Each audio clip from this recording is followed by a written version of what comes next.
Dans cette vidéo, on va voir le blend pose. Le blend pose est une contrainte qui peut s'apparenter par rapport à Maya ou Driven Key, et si vous comparez avec Max, ce serait le Reaction Manager. J'ai ici deux objets, je vais demander que celui-ci soit piloté par rapport à la position du cube, et ce sur Y et X, alors que lui va tourner sur Y et Z. Pour avoir tous les axes de transformation et non pas seulement limité à la position et ou à la rotation, je vais cliquer sur cette icône. Je sélectionne l'objet qui va être piloté, je vais sur l'icône et je choisis l'objet qui va le piloter. Automatiquement, vous avez ce menu. J'ai précisé que j'avais besoin uniquement que de la position sur X, Y concernant le driver, c'est-à-dire le pilote, et concernant le target, c'est-à-dire la cible, j'avais besoin que de rotation. Pour filtrer les channels, il suffit de cliquer sur Modify Target and Driver Selection. Je vais prendre Translate sur X et Translate sur Y. Donc ça, on fait une multisélection en appuyant sur CTRL. Ici, je vais prendre tout simplement la rotation sur Y et la rotation sur Z. Accepte. On a maintenant le filtre des channels qui vont servir de connexion dans la relation driver et target. Vous déterminez une pose de départ. Je vais déplacer le menu pour voir comme ça les valeurs de chaque acteur du blend pose. Ceci va être ma pose de départ. Je vais donc cliquer sur Addition. Je viens de faire une pose de départ. Il est en mode inactif. Je déplace. Je prends mon objet et je modifie la rotation souhaitée.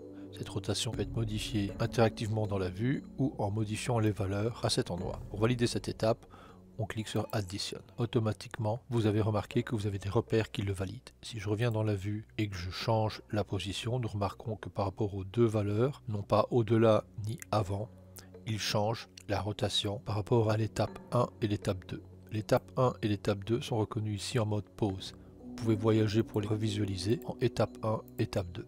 Je reviens sur l'étape 1, je vais me mettre en mode inactif pour recréer une seconde interpolation de blend pose. Pour créer la deuxième étape d'interpolation, on va se mettre en mode inactif.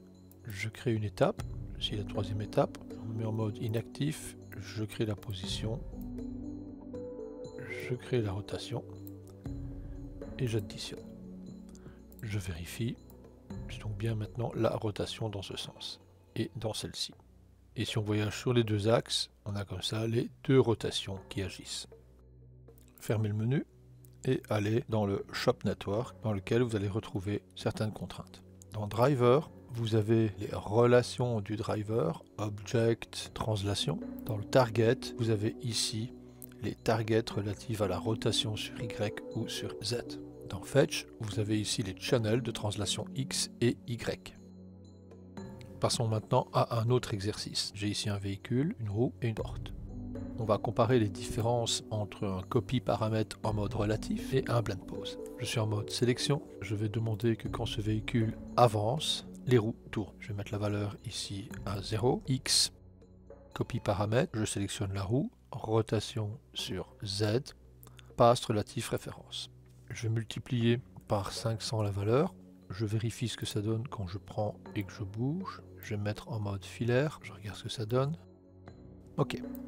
Je quitte le mode filaire avec W au clavier. Je vais maintenant placer cette roue aux différents endroits appropriés. Ça, je vais mettre en accrochage point. Place la roue sur ce point. La première roue est placée. Je duplique la roue avec Alt et je la place aux autres endroits appropriés. Je continue la duplication. Maintenant, si je fais Shift W, on voit le filaire au-dessus du lissage. Maintenant, ces trois roues vont être l'enfant du véhicule, qui est position Run Parenting. Je le lis et nous voyons maintenant que les roues tournent. Donc ce qui est intéressant ici, c'est que les roues tournent dans l'absolu. Chaque fois que j'avance ou je recule le véhicule, il est évident que les roues doivent se mettre en mode rotation. Par contre, ce qui n'est pas le cas, c'est qu'à chaque fois que je m'approche d'un endroit, l'objet qui est ici ne doit pas se mettre à s'ouvrir et à se fermer dans l'absolu, mais uniquement quand je me rapproche de lui. Donc je vais mettre dans sa position, on va dire, fermée. Je vais nettoyer les transformations, ça c'est une habitude. Et maintenant, lui va être piloté par la position du véhicule. Je sélectionne le target, je clique sur Blend Pose et je sélectionne le driver. Comme on a vu tout à l'heure, je vais filtrer les connexions de channel. Donc le véhicule avance sur X et lui va se déplacer uniquement sur Z. Accepte.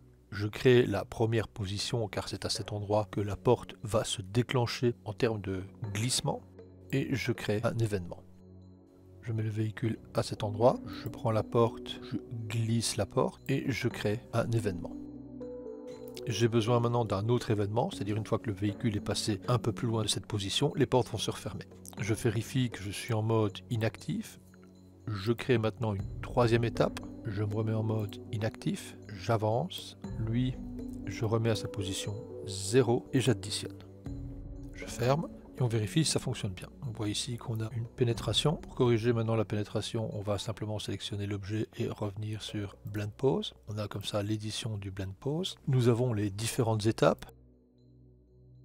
C'est l'étape 2 que je vais corriger. Le mode Blend, je vais le mettre en mode inactif. Modifier la valeur de déplacement. Cliquez sur Update. Et maintenant on vérifie. On a comme ça la correction qui est faite. Et je vais dupliquer la porte parce que je voudrais 2 portes. Mais avant, faire très attention où vous avez commencé à animer. En effet, si je sélectionne mon objet, que je suis en mode Move, que je fais Motion Pass, on voit que sa cible est directement sur la porte. Donc si je crée une seconde porte, elle va s'ouvrir forcément moins vite, vu qu'elle n'aura pas besoin d'autant de déplacement pour faire passer le véhicule. Je vais dupliquer la porte, Alt. Pour bien différencier la porte, je vais modifier sa couleur. J'avais un nœud Color. Je vais faire une couleur qui va nous permettre d'avoir une meilleure lisibilité. Et je vais dupliquer le nœud Blend Pose. À la duplication du nœud Blend Pose, vous allez avoir un message d'erreur. Vous faites un export. Le nom de la nouvelle porte est porte 1. Je vais dans ce nouveau schéma de MotionFX, le target, je change simplement son nom en porte 1. Je valide la sortie et automatiquement il va reprendre la même position, et c'est normal, que la porte précédente. Je clique sur porte 1, je vais rééditer le Blend Pose. Pour ça, il suffit de sélectionner le target, c'est mon cas, c'est la porte 1, et recliquer sur l'icône Blend Pose. On va se remettre à la première étape. La première étape, je vais demander qu'elle ne soit pas active mais inactive, ce qui me permet de l'éditer. Je vais placer la porte à cet endroit et updater cette étape. Automatiquement, il redevient en mode actif. Je passe à l'étape suivante, je recommence l'opération, inactive. Ici, le déplacement est à 7, je vais mettre -7, update. Je continue mes étapes, 3, inactive, j'ajuste la position 3, update. Je repasse à l'étape 4, inactive, je replace, update. On a comme ça les différentes étapes de l'autre porte. Je ferme, je regarde mon animation et les portes s'ouvrent. Je rappelle, et c'est normal, que cette porte-ci va forcément s'ouvrir plus vite étant donné que la trajectoire est en face. Et vous pouvez à l'infini rééditer les Blend Pose pour corriger les positions des targets. Pour terminer, nous allons voir un autre exemple. Alors cet exemple est assez intéressant, il va interagir avec une sorte de setup de personnage qu'on a déjà vu dans les formations animation. Il est intéressant de voir toutes les autres formations pour comprendre et évoluer. Alors ici on a le bassin. Le bassin, je vais le mettre en mode position et on voit qu'il est le parent de la hiérarchie de chaque membre inférieur, tandis que les croix qu'on appelle les ikegol entraînent l'inverse cinématique de chaque membre inférieur, c'est-à-dire la jambe gauche et la jambe droite. Ce que j'aimerais bien, c'est lors de chaque déplacement des ikegol en hauteur, j'ai le bassin qui se met en mode rotation aussi bien dans ce sens que dans ce sens pour préparer le déhanchement et avoir comme ça une interaction automatique à chaque levée de pied. Le problème, c'est qu'il n'y a qu'un seul channel de rotation et donc il ne va pas être possible d'utiliser la contrainte Blend Pose car il y aura un conflit. On va donc dupliquer les channels de contrôle en animation, ce qu'on appelle des layers. J'avais déjà fait cette approche dans les vidéos précédentes. Pour créer des layers d'animation, on a besoin de voir l'animation editor. Alors c'est vrai qu'on pourra aller ici, mais je vais diviser la vue en deux. Comme ça, on aura une vision globale de la scène, des contrôleurs et surtout du network relatif au layer qui va s'afficher.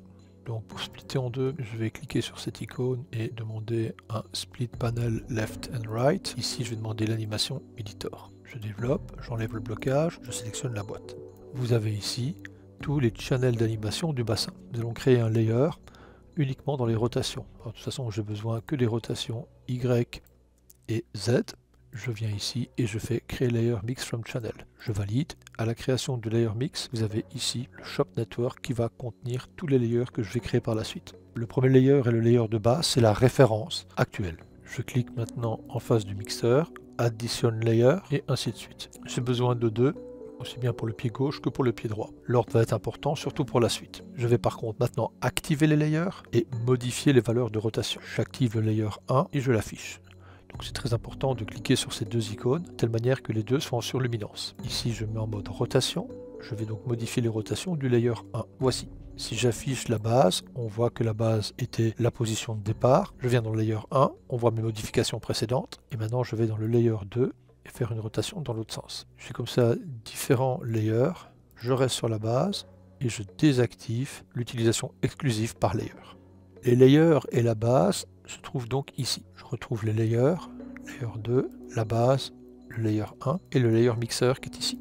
Dans le layer mixeur, vous retrouvez les poids du layer 1 et du layer 2. Ceci va être utile de pouvoir y accéder, donc je vais cliquer pour le punaiser. Je n'ai plus besoin à ce stade de la vue Animation Editor. Pour ça, je clique ici et je fais Maximise Horizontal. Là, je sélectionne le Send View. Je bascule en mode sélection et je viens dans la contrainte Blend Pose. C'est lui qui va subir la contrainte avec les Ikegoal. On va d'abord prendre la boîte, Blend et choisir un Ikegoal. On va modifier les channels de contrôle. L'Ikegoal, on va prendre la translation sur Y, ici rien. Et je vais dans l'animation Shop, c'est-à-dire le Shop Network qui contient le mixeur. On a ici le Layer Mix, qui contient le poids du 1 et le poids du 2. Le tout est de savoir maintenant lequel correspond à l'élévation de l'Ikegoal qui est ici. Dans mon cas, c'est le Layer 2. Je fais Accept. La position de départ, j'additionne, je monte, je modifie la force du layer et j'additionne. Je viens de faire maintenant une gestion d'un layer d'animation en déplaçant un Ikegoal. Je vais renouveler l'opération, je sélectionne la boîte, Blend, je clique sur celui-ci. Modify Target, translation Y, ne rien sélectionner, aller dans Layer Mixer, Weight 1, Accept. Première étape, additionne, je monte, je modifie l'étape, additionne, on vérifie. On peut fermer les paramètres du Blend Pose.